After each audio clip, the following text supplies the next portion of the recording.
যারা নিষিদ্ধ মুসলিম গণসংগঠন, তাহলে এই মুসলিম গণসংগঠনগুলোকে আমেরিকা নিষিদ্ধ করছে না এক্সট্রিমিস্ট গণসংগঠনগুলোকে, শুধুমাত্র গণসংগঠন নিষিদ্ধ হচ্ছে আরএসএস, যাদের কোথাও ভারতবর্ষ কেন ভারতবর্ষের বাইরে কোথাও তুমি কোনো সন্ত্রাসের একটা ছিটে ফোঁটা তুমি অভিযোগ পাবে না। যে মোহন ভগবতের এই সফরের নিষিদ্ধীকরণটা, এটা আমেরিকার যে একটা পাকিস্তান বা বাংলাদেশি লবি কাজ করছে তাদের একটা বড় পদক্ষেপ, কারণ ভারতকে ছোট দেখানো, খাটো দেখানো, এবং সারা পৃথিবী জুড়ে যতগুলো নিষিদ্ধ গণসংগঠন আছে তুমি সবগুলোই যদি দেখো, হয় বাংলাদেশ, পাকিস্তান কিংবা মধ্যপ্রাচ্যের কিছু দেশ ছাড়া কোথাও নেই। আছে কি? তো স্বাভাবিক ফর্মেই তার অ্যাকাউন্টে আটকে যাওয়ার কথা, তার ক্রেডিট কার্ড আটকে যাওয়ার কথা, এটা তো নতুন অস্বাভাবিক কিছু নয়। এই অ্যাকাউন্ট ফ্রিজ হলে অভিষেক ব্যানার্জির কিসের টাকায় তিনি ঘুরতে যাবেন? তার তো অ্যাকাউন্টটা যদি পুরো ফ্রিজ হয়ে থাকে, তিনি তো শুনলাম 12টা না 13টা না 20টার মতন সুটকেস নিয়ে তিনি বিদেশে যাচ্ছেন। যেমন অভিষেক ধরে নিয়েছিল এইসব মামলা চললো, বিদেশ যাওয়াটা আমার অধিকার, রক্ষা কবচ থাকলে পরে আমার ওই কি বলে কণ্ঠস্বর না দিতে যাওয়াটা আমার অধিকার। বাস্তবে তা তো নয়, আমরা তো দেখিয়েছিলাম যে কোম্পানির সিও তিনি এখনো পর্যন্ত লিপস অ্যান্ড বাউন্স, ঠিক আছে, এসডি কনসালটেন্সি, এই লিপস অ্যান্ড বাউন্সের 126.7 কোটি টাকা অলরেডি হয়েছে, তোমার অ্যাসেট ক্রক করেছে। আজকে সুমিত এই যে চালাকিটা করছে না, এইটা কিন্তু একটা কৌশল। দিনের পর দিন ডাকবে, উনি মুখ খুলবেন না, তারপরে উনি একদিন বলবে আমার বিরুদ্ধে কোনো প্রমাণ কিছু নেই, সো কোর্ট তাকে স্ট্যাম্প দিল এবং গোয়েন্দা আধিকারিকদের ভর্ৎসনা করে তাকে ছেড়ে দিল। সুমিত মুখ খুললে অভিষেক কেন, মমতার সাম্রাজ্য প্রায় যেটুকু আছে ধূলিসাৎ হয়ে যাবে। তাহলে অভিষেকের নামে তো কয়লা, বালু, গরু চুরির একাধিক সেই ইডি স্ক্যানারে মামলা চলছে। ফলে নেপালের মেচি নদী দিয়ে নেপালি নাগরিকের আড়ালে যে জঙ্গিরা পরিচয় পত্রহীন ঢুকছে ভারতে, সেই জায়গাটা ভারতের এবার নতুন করে ভাবনার দিকটাকে উন্মোচিত করবে বলে আশা করি। একটি ছাত্র সংগঠন যারা গিয়ে একটা ঘটনার প্রতিক্রিয়া স্বরূপ আঁচড়ে ফেললো বিভিন্ন জায়গায়, এমনকি নন্দলাল বসু সংবিধানের যার ফলকটা পর্যন্ত উঠে, এবং সেখানে পদ্ম ফলক যেটা প্রতীক যাদবপুর বিশ্ববিদ্যালয়ের গৌরবের, সেটাও ভুলুণ্ঠিত হলো, পদদলিত হলো।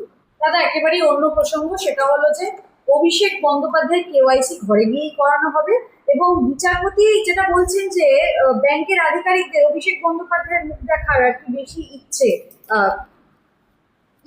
কেওয়াইসি কেন করা গেল না, বা এই যে তার অ্যাকাউন্ট ফ্রিজ করে দেওয়া হয়েছে, যেমনটা জানা যাচ্ছে যে কেন্দ্রীয় যে আধিকারিক সিআইডি জিজ্ঞাসাবাদ এই কারণের জন্যই কিন্তু তার অ্যাকাউন্ট ফ্রিজ হয়েছে। কি বলবেন, আদতে কি তার বিদেশ যাত্রা হচ্ছে? দেখো, রাজ্য অভিষেকের বিরুদ্ধে 16টা গুরুতর মামলা, 4টে মামলার ইতিমধ্যে রক্ষা কবচ তিনি 31 তারিখ অব্দি, 31শে অগস্ট অব্দি পেয়েছেন। ফার্দার সেটা হয়তো এক্সটেনশন আরো হবে, আর বাকি 12টা মামলায় 25 তারিখে রায়দান। তার আগে রাজ্য তার মতামত দিয়েছে, রাজ্য তার মতামত, তার অভিযোগের সারবত্তা, এমনকি রাজ্য এমনও কোর্টে বলেছে দেখুন আপনি এত গুরুতর মামলাগুলোতে যদি রক্ষা কবচ দেন তাহলে সেটা আগাম জামিনেরই সমান, ফলে এগুলো করবেন না। রাজ্যের বয়ান রাজ্য দেবে, রাজ্য যেহেতু এফআইআরটা করেছে, এবং যেহেতু অভিষেকের 16টা মামলার মধ্যে বেশ কিছু মামলা হচ্ছে ডুফিয়ার ট্রানজাকশনের, আর্থিক দুর্নীতির। দেখো, তোমার যদি ইউপিএতে টাকার লেনদেনের অ্যাপস থাকে, নিশ্চয়ই আছে, এখন তো সবারই আছে, টোটোওয়ালারও অ্যাপস থাকে, সেখানে যদি কোনো স্ক্যাম, ওই ভিডিও গেম থেকে উপার্জন করা টাকা যদি এখানে কেউ দেয়, তুমি জানো যিনি রিসিভ করছেন তিনি অজান্তেই কিন্তু তার অ্যাকাউন্টকে ইন ডেঞ্জার জোনে ফেলে দিল। এমন আমার পরিচিত অনেকে আছে, সে অ্যাকাউন্টটা হ্যাং করে দেয় ব্যাংক, এবং সেটা নিয়ে রীতিমতো থানা কেসে ছুটতে হয়, অথচ তার দোষই নেই। কোনো একজন গ্রাহক তাকে টাকাটা কিছু একটা খেয়ে টাকা দিয়েছে রেস্টুরেন্টে, থার্ড পার্টি, সে টাকাটা এমনভাবে কামিয়েছে যে টাকাটা বৈধ লেনদেনের পার্ট নয় এই দেশে। ফলে এইটা যদি একটা সাধারণ মানুষের ক্ষেত্রে হয়, তাহলে অভিষেকের নামে তো কয়লা, বালু, গরু চুরির একাধিক সেই ইডি স্ক্যানারে মামলা চলছে, এবং শুধু তাই নয়, এই মামলাগুলো ডুফিয়ার ট্রানজাকশনের, তার যে কোম্পানির সিও তিনি এখনো পর্যন্ত লিপস অ্যান্ড বাউন্স, ঠিক আছে, এসডি কনসালটেন্সি, এই লিপস অ্যান্ড বাউন্সের 126.7 কোটি টাকা অলরেডি হয়েছে, তোমার অ্যাসেট ক্রপ করেছে, মানে অ্যাটাচ করেছে ইডি, এটা বিগত সরকারের সময়। তাহলে এই ডুপ্লিকেট ট্রানজাকশনগুলো যখন হচ্ছে, তাহলে লেনদেনটা তো স্বাভাবিক ফর্মেই তার অ্যাকাউন্টে আটকে যাওয়ার কথা, তার ক্রেডিট কার্ডটা আটকে যাওয়ার কথা। এটা তো নতুন অস্বাভাবিক কিছু নয়, এটা তো it's a part of the process. ফলে এই পার্ট অফ দ্য প্রসেসে একে রাজ্য সরকার নিজের অভিযোগগুলো, নিজের এই রক্ষা কবচ 25 তারিখে যেটা শুনানি, সেটা বিপক্ষে কি কি স্টেটমেন্ট দিয়েছে, এটার কারণে তার বিদেশ যাত্রাটা আটকাতে পারে।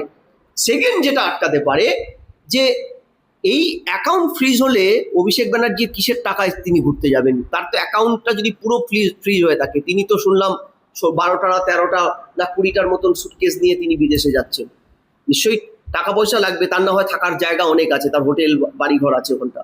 কিন্তু সেই পরিস্থিতিতে দাঁড়িয়ে সুমিত রায় তিনি বারংবার ভবানী ভবনে হাজিরা দিতে যাচ্ছেন, যেমনটা বলেছেন যে আইনের সহযোগিতা করতে, কিন্তু তিনি বলছেন চুপ থাকা আমার অধিকার। অপর প্রান্তে বিচারপতি মুচকি এসে বলছে সিআইডিও তাহলে অধিকার আছে আপনাকে গ্রেফতার করার। প্রথম কথা, এই অভিষেক এবং তার গুণধর সুমিত এরা ভেবে নিয়েছে গণতন্ত্রের এই পাঠটাই হলো যে সহযোগিতার নাম করে অসহযোগিতাকে, চুপ থাকাটা তো অসহযোগিতা।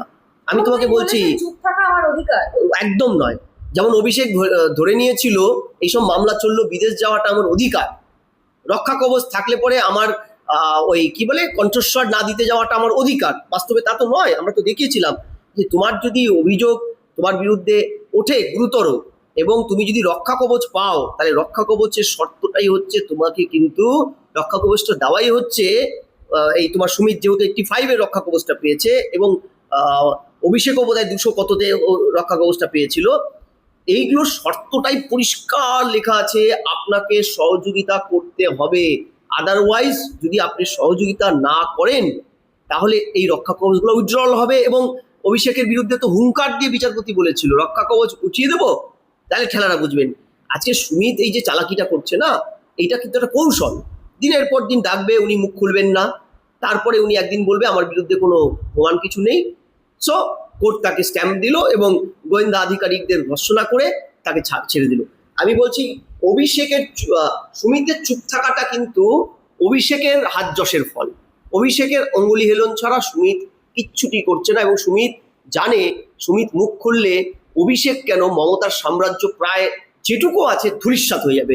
এটা কি আমেরিকা প্রশাসন করেছে? আমি জানি না। একটা প্রশাসনিক যন্ত্র, একটা গণসংগঠন, স্বেচ্ছাসেবী সংগঠন, যার বিরুদ্ধে পৃথিবীতে কোনো একটা সন্ত্রাসের অভিযোগ আছে বলে আমি জানি না।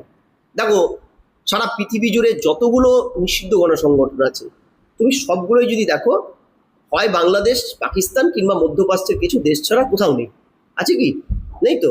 তাহলে এই গণসংগঠনগুলো যারা নিষিদ্ধ মুসলিম গণসংগঠন, তাহলে এই মুসলিম গণসংগঠনগুলোকে আমেরিকা নিষিদ্ধ করছে না এক্সট্রিমিস্ট গণসংগঠনগুলোকে। শুধুমাত্র গণসংগঠন নিষিদ্ধ হচ্ছে তোমার আরএসএস, যাদের কোথাও ভারতবর্ষ কেন ভারতবর্ষের বাইরে কোথাও তুমি কোনো সন্ত্রাসের একটা ছিটেফোঁটা তুমি অভিযোগ পাবে না। তাহলে ছিটেফোঁটা যদি অভিযোগ নাই থাকে, তাহলে কি করে এই গণসংগঠনগুলোকে ব্যান করা হচ্ছে? কিন্তু এর পিছনে এই যে নিষিদ্ধ হওয়া, তারপর আবার মোহন ভগবতজি একেবারে আমেরিকা সফরের আগেই এটা নিষিদ্ধ করে দেওয়ার পিছনে কি অঙ্কটা কাজ করছে বা কি অঙ্ক লুকিয়ে রয়েছে? দেখো, আমি বিশ্বাস করি যে মোহন ভগবতের এই সফরের নিষিদ্ধীকরণটা, এটা আমেরিকার যে একটা পাকিস্তান বা বাংলাদেশি লবি কাজ করছে, তাদের একটা বড় পদক্ষেপ। কারণ ভারতকে ছোট দেখানো, খাটো দেখানো এবং জাস্টিফিকেশন করা যে আরএসএস এর চাইতে বেটার, মানে তারা আরএসএস সত্যিকারেরই একটা এক্সট্রিমিস্ট গণসংগঠন, একে নিষিদ্ধ, এর মাধ্যমে ভারতবর্ষের সংখ্যালঘু নিধন চলছে, ভারতবর্ষে একটা এক্সট্রিম বাতাবরণ তৈরি হচ্ছে, এটা দেখানো। আমি এখনো পর্যন্ত বিশ্বাস করছি যে আরএসএস নিষিদ্ধকরণের দাবিটা পক্ষান্তরে আমেরিকা প্রশাসন নেবে না। কারণ অতীতেও এইরকম একাধিক আরএসএসকে ব্যান করার নিষিদ্ধকরণ উঠেছে। এমনকি গুজরাট দাঙ্গার পরে কিছুদিনের জন্য তোমার আমেরিকায় প্রবেশ নরেন্দ্র মোদী নিষিদ্ধ হয়ে গেছিল, কিন্তু সেটা শেষ রক্ষা করতে পারেনি, কারণ আদালত তাকে ক্লিন চিট দিয়েছে, ভারতবর্ষের আদালত। এবং আমি এখনো বিশ্বাস করি ভারতবর্ষের গণতন্ত্র, আইন, আদালত এখনো অনেক বেশি স্বচ্ছ। এই সবকিছুর মাঝে আগমন অমিত শাহ, দেশের স্বরাষ্ট্রমন্ত্রী। হ্যাঁ, অমিত শাহ বোধহয় উত্তরবঙ্গ সফরে যাবেন, সীমান্ত সুরক্ষা নিয়ে উনি বৈঠক করবেন। সত্যিকারের তারিক রহমান ভারতবর্ষে আসবেন কিনা সেটা নিয়ে তো একটা গভীর অনিশ্চয়তা তৈরি হয়েছে, কিন্তু সীমান্তবর্তী ভারতবর্ষের সীমান্ত এলাকা দিয়ে একের পর এক যেভাবে অনুপ্রবেশ করছে পাক মদতপুষ্ট জঙ্গিদের, সেই জায়গায় দাঁড়িয়ে ওনার এই সীমান্ত সফরটা কিন্তু অনেক বেশি তাৎপর্যপূর্ণ। আমি বিশ্বাস করি এই সীমান্তে কাঁটাতারের বেড়াটা পরিদর্শন করা, সীমান্তের বর্তমান পরিস্থিতি, বিশেষ করে চিকেন নেকের 60/22 যে করিডোরটা দৈর্ঘ্য প্রস্থের, এটাকে এই মুহূর্তে খুব পাখির চোখ করে উনি আসছেন। কারণ এই যে নর্থ ইস্টের পাট দিয়ে ভারতবর্ষে সন্ত্রাস তৈরি করা, বিশেষ করে কাঠমান্ডু 1950-এর ভারত নেপাল চুক্তির মাধ্যম বলে, হ্যাঁ, আধার কার্ড পরিচয়পত্রহীন যেভাবে লোক ঢুকছে নেপাল বর্ডার দিয়ে, সেটাকে কিন্তু আটকানোর একটা প্রচেষ্টা চলছে। মমতা সরকারের আমলে তো আমরা দেখতে পেয়েছি যে বর্ডার প্রান্তগুলো কিরকম ভাবে সুরক্ষা দেওয়া হয়েছিল, এবং তারা বারংবার বিএসএফ এর দিকে আঙুল তুলেছে, কেন্দ্র সরকারের দিকে আঙুল তুলেছে। সেই জায়গায় দাঁড়িয়ে অমিত শাহজির এই আগমন, তিনি যদিও অনেকটাই কঠোর ব্যবস্থা নিয়েছে, কঠোর পদক্ষেপ নিয়েছে, এবারে কি আরো নতুন কিছু চমক থাকছে? না, অবশ্যই নতুন চমকের আশায় আমরাও আছি, কারণ বর্ডার ফেন্সিং কিন্তু 4 তারিখের পর থেকে রাজ্য সরকার জমিয়ে দিচ্ছে বলে ফেন্সিংটা কিন্তু খুব দ্রুততার সঙ্গে এগোচ্ছে, এবং এই বর্ডার ফেন্সিংটা দ্রুত এগোচ্ছে বলেই পার্শ্ববর্তী বাংলাদেশের মৌলবাদীরা, পাকিস্তানের মৌলবাদীরা কিন্তু প্রচণ্ড পরিমাণে অ্যাক্টিভলি ভারত বিরোধিতায় নেমে গেছে। সামনেই শীত আসতে চলেছে, শীতে এই সব জায়গার থেকে জঙ্গি অনুপ্রবেশ শীত শুরু হওয়ার আগে আগে শুরু হয়, ঠিক আছে? শীতে তো ওই জায়গাগুলো একদম বিপদসংকুল হয়ে পড়ে। বারংবার আমরা দেখতে পাচ্ছি পশ্চিমবঙ্গের বিভিন্ন প্রান্ত থেকে 1-2 জন করে এসটিএফ এর হাতে জঙ্গি ধরা পড়ছে। এই যে নতুন সরকার আসার পরে পুলিশ যে জিরো টলারেন্স এগেনস্ট টেররিজম, এটা যে হচ্ছে, এইটাই কিন্তু একটা ভালো দিক। ফলে আমি এখনো বিশ্বাস করছি যে খুব অচিরেই বর্ডার গুলো সুরক্ষিত হবে ভারত সরকারের দ্বারা। পাকিস্তান বর্ডার, পাকিস্তান সীমান্তবর্তী বর্ডারগুলো, কিংবা তুমি ধরে নাও যদি জম্মু কাশ্মীর, এগুলো আধুনিক প্রযুক্তি দিয়ে সিল্ড অলমোস্ট, কিন্তু সমস্যা হচ্ছে দীর্ঘ 15 বছর আর দীর্ঘ 34 বছর বাম সময় এই বর্ডারটা কিন্তু উন্মুক্ত ছিল। আর আমাদের নেপাল একটা বড় কিন্তু বাধা, কারণ নেপালে আমাদের এখনো 1950-এর আইনটা কার্যকর ভারতের সাথে।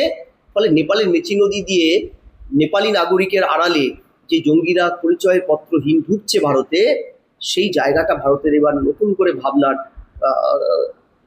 দিকটাকে উন্মোচিত করবে বলে আশা করি। মোট কথা, অমিত শাহজির এই আগমন, বিশেষ করে উত্তরবঙ্গের দিকে যাওয়া, এটা কিন্তু সীমান্তকে যে পাখির চোখ করে এগোনোর একটা পাঠ। চীন এবং পাকিস্তান এবং অধুনা বাংলাদেশে মৌলবাদী শক্তির যে ওঠাপড়া, আল কায়দাদের বড় বড় ঘাঁটি তৈরি হচ্ছে, এগুলোর দিকে তাকিয়ে বদলের বাংলায় বা পরিবর্তনের বাংলায় আবারও কিন্তু হাওয়া গরম যাদবপুর বিশ্ববিদ্যালয়ের। আপনি একজন বিশ্ববিদ্যালয়ের অধ্যাপক, সেই জায়গায় দাঁড়িয়ে আপনি এই দলের পতাকা পুড়িয়ে গেটের মধ্যে, অরবিন্দ ভবনের গেটে লাঠি মেরে এই ধরনের রাজনীতি, বা একজন বিধায়িকা তিনি বলছেন যে সারা রাত ধরে তাণ্ডব চালাবো, যদিও তিনি তার অ্যাসেম্বলির আন্ডারে ইউনিভার্সিটি পড়ছেই না, কি বলবেন? যদি পড়তো বা, তাহলে বর্তমান শাসক দলের বিধায়িকা, অর্থাৎ রাজ্য বিধানসভার একজন আইন রক্ষক, আইন প্রণয়নকারী, আইন তৈরিকারী বিধায়িকা, তিনি কি করে বিশ্ববিদ্যালয় চত্বরে গিয়ে এই ধরনের কথাবার্তাগুলো বলেন? আমার কথাটা হচ্ছে, বিশ্ববিদ্যালয়গুলো স্বশাসিত, রাজ্য সরকারের আর্থিক আনুকূল্যে যে রাজ্যের বিশ্ববিদ্যালয়গুলো চলে, তারা স্ট্যাটু অনুযায়ী স্বশাসিত, অটোনোমাস। এখানে প্রশ্নটা হচ্ছে যে আজকে যাদবপুর বিশ্ববিদ্যালয় ক্যাম্পাসে প্রথম যে ফেজ 2 যে কাজটা করেছে, ডিসি কল করেছে, যেটা একটা মানে ছাত্র সংগঠনের কোনো অস্তিত্ব আজকে 9 বছর, প্রায় 8 বছর, 9 বছর না হলো 8 বছর ধরে কোনো বিশ্ববিদ্যালয় কলেজে কোনো ইউনিয়ন নেই। বিগত 15 বছরের মধ্যে তৃণমূলের জামানাতে এই 7-8 বছরের কোনো ইলেকশন কোনো ক্যাম্পাস কলেজ বিশ্ববিদ্যালয় না হলেও তারা ঘুরপথে পিছন দরজা দিয়ে 50 ঊর্ধ্ব সমস্ত সমাজ বিরোধীদের দিয়ে ছাত্র সাজিয়ে ক্যাম্পাসগুলো দখল করে রেখেছিল। আমরা জানি হাইকোর্টে মামলা হয়েছে, হাইকোর্টের মামলার প্রেক্ষাপটে সায়ন ব্যানার্জি করা মামলায় সমস্ত ক্যাম্পাসগুলোতে অবৈধ চলা বেআইনি চলা সমস্ত ইউনিয়ন অফিসে তালা দেওয়া হয়েছে, কথা বলা হয়েছিল। আমরা তখনও জানতাম গ্রামের দিকে বহু কলেজ বিশ্ববিদ্যালয়ে কিন্তু ইউনিয়ন অফিসগুলো তালা নেই, তালা দেওয়া হয়নি। গায়ের জোরে সরকার চালিয়েছে, দখলদারি চালিয়েছে। কোনো রাজনৈতিক কার্যকলাপ যাদবপুর প্রেসিডেন্সি বাদ দিলে পশ্চিমবঙ্গের কোনো কলেজ বিশ্ববিদ্যালয় ছিল না। কেউ বিরোধীরা কেউ ওখানে সুচ্চাগ্র প্রবেশ অধিকার পায়নি। তারপরে দীর্ঘ প্রতীক্ষিত পালাবদল হয়েছে। আজকে রাজনৈতিক ছাত্র রাজনীতির বিভিন্ন ধরনের কাজকর্মগুলো বিভিন্ন ক্যাম্পাসে হচ্ছে, ভর্তিকে ইস্যু করে। আমি এই ক্যাম্পাসের কথা বলছি, রবীন্দ্রভারতী বিশ্ববিদ্যালয় ক্যাম্পাসেও আমরা দেখেছি 2-3টে রাজনৈতিক দল বহুদিন পরে তাদের রাজনৈতিক কার্যকলাপ স্টুডেন্ট হেল্প লাইন ডেস্ক তৈরি করে করেছে। এটা হচ্ছে ক্যাম্পাসের গণতান্ত্রিক পরিকাঠামোর পার্ট। কিন্তু প্রশ্নটা হচ্ছে, যেহেতু রাজ্য সরকার নোটিফিকেশন দিয়ে কোনো স্টুডেন্ট ইউনিয়ন নির্বাচন করায়নি, তাহলে এক্সিস্টিং কোনো ইউনিয়ন নেই, তাহলে ওখানে ইউনিয়নের কি করে একটা মিটিং কল করে? এটা ওরা ভুলটা করেছে। কিন্তু সেই ভুলটা যদি কচিকাচারা করে, তার জন্য বিশ্ববিদ্যালয় প্রশাসন আছে, রাজ্য সরকার আছে, শিক্ষা দপ্তর আছে, তারা দেখবে। তা না করে আমি একটা ভুলকে আটকাতে হঠাৎ করে গিয়ে ওখানে প্রবেশ করলাম, এবং তার প্রেক্ষাপটে দুটো গোষ্ঠীর ছাত্রদের মধ্যে হাতাহাতি হলো, দুপক্ষেরই কিছু এনজিওড হলো, বিভিন্ন অভিযোগ আসলো, তারপরে গিয়ে একজন বিধায়িকা গিয়ে ওরকম একটা হুঙ্কার, তারপরে রাত্রেবেলার তাণ্ডব। দেখুন, সংসদীয় গণতন্ত্রে কোনো রাজনৈতিক দল অন্য রাজনৈতিক দলের পতাকা পোড়াবে, এটা কোনোভাবেই আইন মাফিক তো সম্ভবই নয়। এটা শালীনতাও নয়, স্বাধীনতাও নয়, এটা পলিটিক্যাল চর্চার পার্ট নয়। আজকে দেখছি আমি একটি ছাত্র সংগঠন যারা গিয়ে একটা ঘটনার প্রতিক্রিয়া স্বরূপ আঁচড়ে ফেললো বিভিন্ন জায়গায়, এমনকি নন্দলাল বসু সংবিধানের যার ফলকটা পর্যন্ত উঠে, এবং সেখানে পদ্ম ফলক, যেটা প্রতীক যাদবপুর বিশ্ববিদ্যালয়ের গৌরবের, সেটাও ভুলুণ্ঠিত হলো, পদদলিত হলো। এগুলো বাস্তবে কিন্তু প্রতীকী।